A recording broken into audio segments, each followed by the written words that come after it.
Exodus 8. The plague of frogs.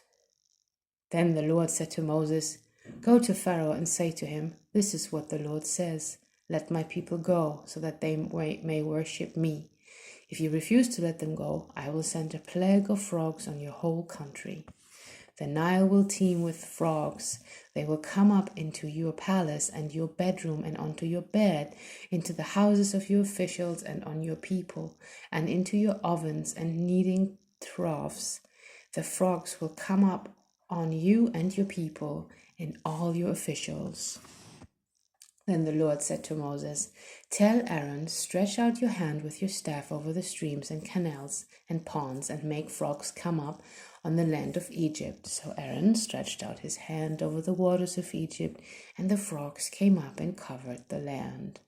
But the magicians did the same things by their secret arts. They also made frogs come up on the land of Egypt.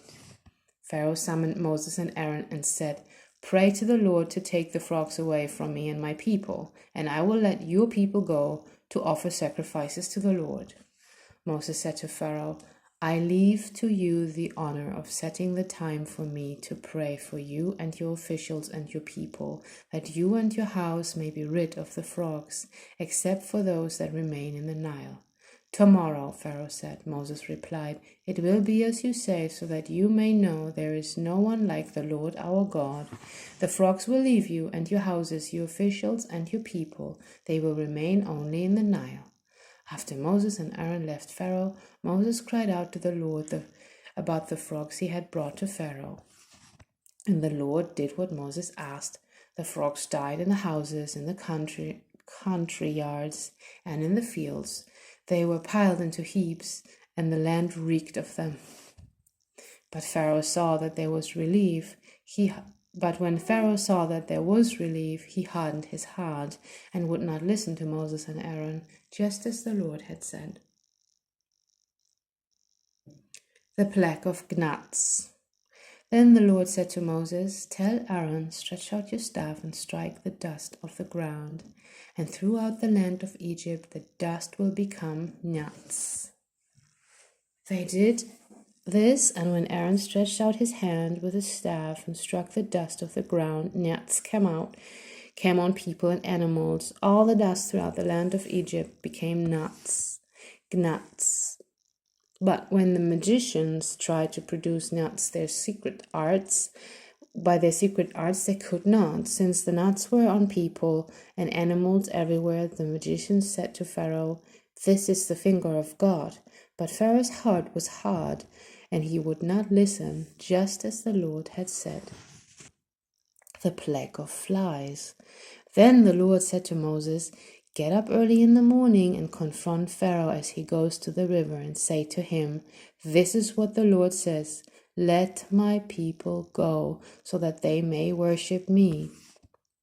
If you do not let my people go, I will send swarms of flies on you and your officials and on your people and into your houses.